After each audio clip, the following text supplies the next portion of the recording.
اللہ چاہتا غیر ایمان والے کے گھر میں پیدا کر دیتا، اللہ چاہتا کسی عیسائی کے گھر میں پیدا کر دیتا، اللہ چاہتا کسی یہودی کے گھر میں پیدا کر دیتا، لیکن اللہ نے مجھے اور آپ کو ایمان کی دولت سے نوازا، ایمان والوں کے گھروں میں پیدا کیا۔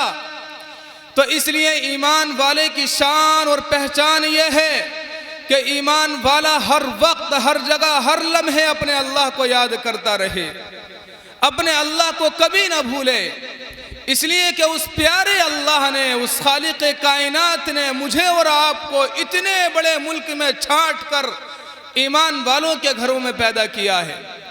بہت مختصر وقت ہے، مختصر وقت میں چند نکات بیان کرتا ہوں میرے عزیزوں، اور اپنی بات اپنے ہی وقت میں ختم کر دوں گا۔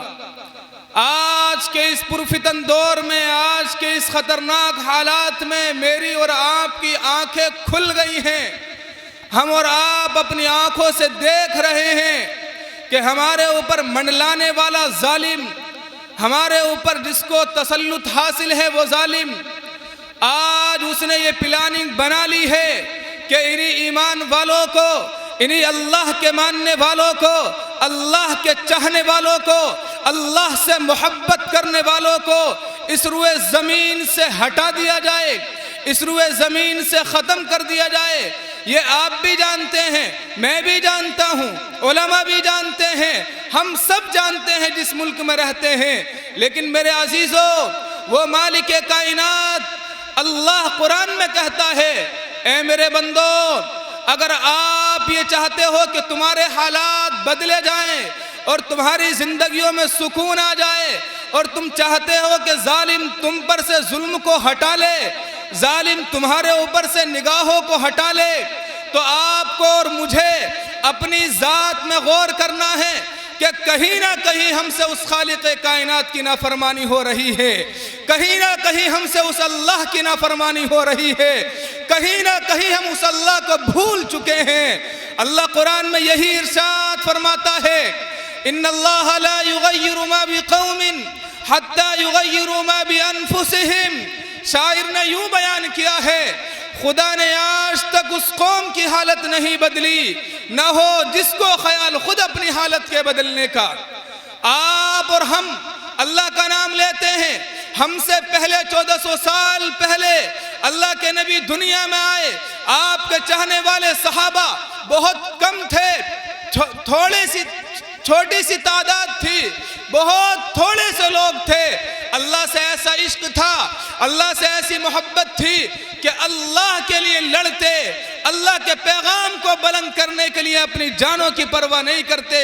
اللہ نے ساری دنیا میں چمکا دیا صحابہ کو، صحابہ کی محنتوں کی وجہ سے، صحابہ کی جد و جہد کی وجہ سے، صحابہ کی کوششوں کی وجہ سے یہ دین، یہ اسلام، یہ ایمان ہم تک پہنچا ہے میرے عزیزوں۔ آج ضرورت ہے اس کو سمجھنے کی۔ اگر آج میں نے اور آپ نے اس کی قدر نہیں کی، اپنے ایمان کو نہیں پہچانا، اپنے اسلام کو نہیں پہچانا، اپنے دین کو نہیں پہچانا، ہمارے نونہال معصوم بچے، ہمارے گھر میں جنم لینے والے عبد الرحمن، چاہے کوئی بھی نام آپ اس کو دے دیں، اگر میں نے اور آپ نے ان کے لیے قربانی نہیں دی، نہیں معلوم ہمارے بچے کہاں اپنے سر کو جھکائیں گے، نہیں معلوم ہمارے بچے کہاں اپنے ماتھے کو ٹیکیں گے، نہیں معلوم وہ خدا کو یاد کریں گے یا نہیں کریں گے، اللہ کو اللہ کہیں گے یا نہیں کہیں گے۔ آج ضرورت ہے مسلمانوں، اپنے آپ کو لگانے کی دین پر، اپنے آپ کو لگانے کی اسلام پر۔ آج ہم قربانی دیں گے، کل ہماری نسلوں میں ایمان اور دین باقی رہے گا۔ اگر ہم نے اور آپ نے قربانی نہیں دی، اپنے بچوں کو قرآن سے وابستہ نہیں کیا، قرآن سے نہیں جوڑا، اسلامی تعلیمات سے آشنا نہیں کیا، تو یاد رکھیے ہمارے بچے نہ قرآن کے پڑھنے والے ہوں گے، نہ دین کو سمجھنے والے ہوں گے، نہ اسلام کو سمجھنے والے ہوں گے، اور نہ اس دین کو جو دین جناب نبی اکرم صلی اللہ علیہ وسلم لے کر آئے ہیں، اس کو لے کر بڑھنے والے نہیں ہوں گے۔ پھر ہماری نسلیں مرتد ہو جائیں گی اور ہم ختم ہو جائیں گے۔ ظالم نے تو کوششیں کر لی اور ظالم کامیاب ہو رہا ہے، ہوتا چلا جا رہا ہے۔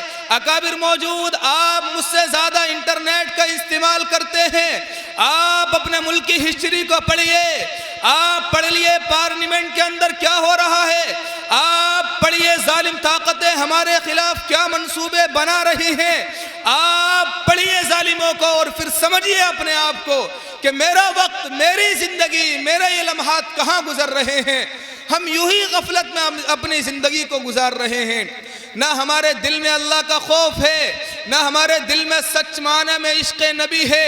جو محبت اللہ سے ہونی چاہیے تھی وہ محبت ہمارے دلوں میں نہیں ہے۔ جو عشق، جو پیار، جو لگن، جو محبت جناب نبی اکرم صلی اللہ علیہ وسلم سے ہونی چاہیے تھی وہ ہمارے دلوں میں نہیں ہے۔ آج ہمارا ایمان کمزور ہو گیا، جس کا فائدہ ظالم اٹھا رہا ہے۔ میرے عزیزوں، میں آپ سے درخواست کر رہا ہوں، آپ اپنی فکر کریے، اپنے بچوں کی فکر کریے، تبھی ہمارا دین زندہ رہ سکتا ہے، تبھی ہمارا اسلام زندہ رہ سکتا ہے۔ اگر ہم نے اپنی فکر اور اپنے بچوں کی فکر نہیں کی تو یاد رکھیے ظالموں نے ساری طاقتوں کا استعمال کر لیا ہے، ظالم نے بھانپ لیا ہے کہ بس مسلمانوں کو کس صورت میں مٹا دیا جائے اور ختم کر دیا جائے، اور ہم مٹنے کے لیے بالکل دہانے پر کھڑے ہوئے ہیں۔ آج ہم سے ہمارے ایمان کو چھیننے کی کوششیں کی جا رہی، ایمان چھینا جا رہا ہے، لڑکیاں مرتد ہو رہی ہیں، نونہال معصوم بچے اسلام کو چھوڑ کر اپنی جانوں کو گوا رہے ہیں، اور اسلام کو چھوڑ کر، ایمان کو چھوڑ کر غیروں کے یہاں داخل ہو رہے ہیں۔ اگر ہمارے دل میں، ہماری بچیوں کے دل میں ایمان کی محبت ہوتی، اسلام کی محبت ہوتی، تو یہی ایمان جو حضرت سمیہ کے دل میں تھا، سب سے پہلے اسلام کے لیے قربان ہونے والی خاتون، حضرت سمیہ کا واقعہ سناتا ہوں میرے عزیزو۔ آپ جانتے ہو حضرت سمیہ وہ خاتون ہیں، حضرت سمیہ رضی اللہ تعالی عنہ اللہ کے نبی پر ایمان لے آئی، جناب نبی اکرم صلی اللہ علیہ وسلم کا کلمہ پڑھ لیا، اللہ کے ایک ہونے کی گواہی دے دی، اللہ کے رسول کو رسول مان لیا۔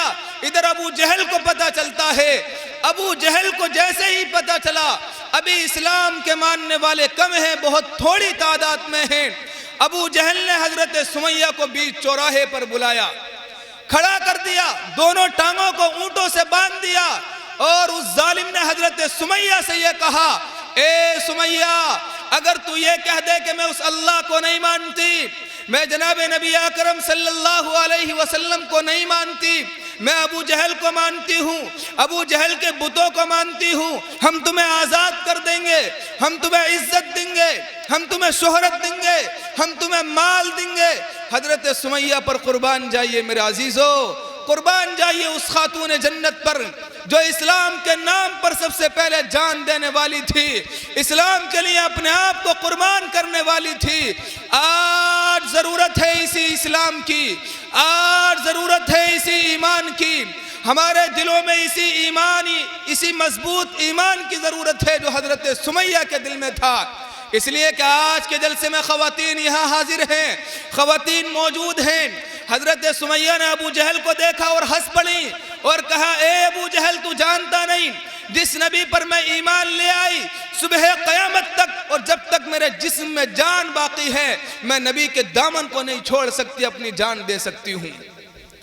ابو جہل ملعون نے حضرت سمیہ کے لیے اونٹوں کے بارے میں حکم دیا کہ اونٹوں کو چلا دیا جائے۔ حضرت سمیہ کی زبان پر ہنسی آ گئی۔ ابو جہل نے پوچھا، سمیہ تو کیوں ہنس رہی ہے؟ موت تیرے دہانے پر ہے، موت کی دہلیز پر تو کھڑی ہے اور تو ہنس رہی ہے۔ اس نے کہا، ابو جہل میں ہنس اس لیے رہی ہوں کہ آج میرے جسم میں ایک جان ہے، اور اللہ کے لیے میرے جسم میں اگر 1000 جانیں، لاکھوں جانیں ہوتی میں قربان کر دیتی۔ اللہ کے دین کے لیے، اللہ کے دین کے لیے اپنی جان کی پرواہ نہیں، 1,00,000 میرے جسم میں جان ہوتی میں قربان کر دیتی۔ دین کے لیے، اسلام کے لیے قربان ہونے کے لیے تیار ہوں، لیکن مجھے غم ہے، مجھے ہنسی اس لیے آ رہی ہے، میں افسردہ اس لیے ہوں کہ میرے جسم میں صرف ایک جان ہے اور وہ بھی تو لے لے گا۔ اگر میرے جسم میں 1,000 1,00,000 جانیں ہوتی میں اسلام کے لیے اپنی جان کو قربان کر دیتی۔ آج یہ حالات ہیں مسلمانوں، اگر ہم سے جان کی بازی مانگی جائے تو پیچھے نہیں ہٹنا ہے۔ اپنے اسلام کو پروان چڑھانے کے لیے، اپنے ایمان کو مضبوط بنانے کے لیے، اور اپنے ایمان میں مضبوط اترنے کے لیے ہمیں یہ پیغام دینا ہے کہ دیکھو ہم اللہ کے چاہنے والے ہیں، جناب نبی اکرم صلی اللہ علیہ وسلم سے سچی محبت کرنے والے ہیں۔ ہم ایمان کا سودا نہیں کر سکتے چاہے ہماری جان چلی جائے۔ جان دی ہوئی اسی کی تھی، جان دی ہوئی اسی کی تھی، حق تو یہ تھا کہ حق ادا نہ ہو سکا۔ میرے عزیزو، ہماری جان کوئی جان نہیں ہے، ہمارا جسم کوئی جسم نہیں ہے، یہ صرف اللہ کی دین ہے۔ اللہ ایمان کے ساتھ رکھے تب ہم ایمان والے ہیں۔ اگر اللہ نے ایمان لے لیا اور ایمان سلب ہو گیا تو ہمارے جسم کا کوئی فائدہ نہیں ہے۔ ہم بیکار جسم والے ہیں، ہمارے جسم سے کوئی فائدہ نہیں ہو سکتا۔ آپ اپنے بچوں کی فکر کریے، اپنے بچوں کے دین کی فکر کریے۔ مجھے بہت خوشی ہوئی قاری عبدالجبار صاحب سے مل کر، چھوٹا سا معصوم سا بچہ، ابھی 8 سال کی عمر ہے، حضرت کی محنت، چھوٹا سا بچہ اپنے دل میں قرآن کو بسا لیتا ہے، قرآن کو یاد کر لیتا ہے، اور وہ قرآن جس کے بارے میں اللہ نے کہا اِنَّا نَحْنُ نَزَّلْنَا الذِّكْرَ وَإِنَّا لَهُ لَحَافِظُونَ، ہم نے ہی اس قرآن کو نازل کیا اور ہم ہی اس کی حفاظت کرنے والے ہیں۔ اللہ نے ذمہ داری لی ہے، لیکن میرے عزیزو، آج حفاظت اس طور پر ہو سکتی ہے کہ ہمارے گھر میں سے ایک نہ ایک بچہ حافظ قرآن ہونا چاہیے۔ جب انگریز ظالم آیا تھا، اس نے 1000 دلی کے مدرسوں پر بلڈوزر چلوا دیا تھا۔ کیا حافظوں کو ختم کر دیا؟ کیا مدرسوں کو ختم کر دیا؟ کیا قرآن ختم ہو گیا؟ نہیں، کل بھی ختم نہیں ہوا تھا، آج بھی ختم نہیں ہوا ہے، اور انشاءاللہ جب تک دنیا رہے گی قرآن ختم ہونے والا نہیں ہے انشاءاللہ۔ لیکن ضرورت ہے اس بات کی کہ آپ فکر کریے کہ مجھے اپنے گھر میں سے، اپنے رشتہ داروں میں سے ایک نہ ایک حافظ قرآن بنانا ہے، تبھی ہمارے گھروں میں ایمان والے محفوظ رہ سکتے ہیں، ورنہ یاد رکھیے ہمارے ایمان کی کوئی گارنٹی نہیں ہے، کوئی گارنٹی نہیں ہے۔ آپ اس کی ذمہ داری لیں گے، آپ اس کا احساس کریں گے، آپ اس ذمہ داری کو سمجھیں گے، تب ہمارے مدرسے قائم رہیں گے اور ہماری مسجدیں آباد رہیں گے۔ اگر ہمارے بچے حافظ قرآن نہیں بنے، ہماری مسجدیں ویران ہو جائیں گی اور ہمارے گھروں سے ایمان اور اسلام ختم ہوتا چلا جائے گا۔ آپ مدرسے کا تعاون کریے، قاری صاحب کا تعاون کریے۔ تعاون یہ ہے کہ آپ اپنے بچوں کو حافظ قرآن بنائیے۔ مجھے بہت تھوڑا سا وقت ملا ہے، بہت باتیں سوچ کر آیا تھا، لیکن بہت مختصر باتیں میں نے آپ کے سامنے رکھی ہیں۔ تو احساس پیدا کرنا یہ آپ کی ذمہ داری ہے، اپنے آپ کو اجاگر کرنا، اپنے دل کے اندر بیداری لانا اور اپنے آپ کو اسلام کے لیے مضبوط بنانا، یہ میری بھی اور آپ کی بھی ذمہ داری ہے۔ ہم سب اس کے لیے تیار ہیں انشاءاللہ۔ سب اپنے گھر میں ایک نہ ایک بچہ حافظ قرآن بنائیں گے، مدرسے کو آباد کریں گے، قاری صاحب کا ساتھ دیں گے، جس اعتبار سے بھی ہم سے ہو سکتا ہے، ہر اعتبار سے ہر چند ہم یہ کوشش کریں گے کہ قاری صاحب کم ہمت ہو کر، بے بس ہو کر کہیں مدرسہ بند نہ کر دیں، بلکہ ان کا مدرسہ پروان چڑھے اور ان کے مدرسے میں پڑھنے والے بچے حافظ قرآن بنے، عالم دین بنے۔ وہ آپ کے بچوں کو پڑھائیں گے، آپ ان کا تعاون کریے تاکہ قاری صاحب کی ہمتیں اور زیادہ ہوں، ان کو اور زیادہ حوصلہ ملے۔ میرے عزیزوں، میری آپ سے یہی درخواستیں ہیں۔ مجھے وقت بھی کم ملا ہے اور میرے استاد محترم پیر طریقت حضرت مفتی عبدالرحمن صاحب بھی تشریف لا چکے ہیں، بس وہ میرے استاد بھی ہیں، پیر بھی ہیں، وہی بہت ساری باتیں آپ کے سامنے کریں گے۔ انہی چند باتوں پر اپنی بات کو ختم کرتا ہوں۔ وآخر دعوانا الحمدللہ رب العالمین۔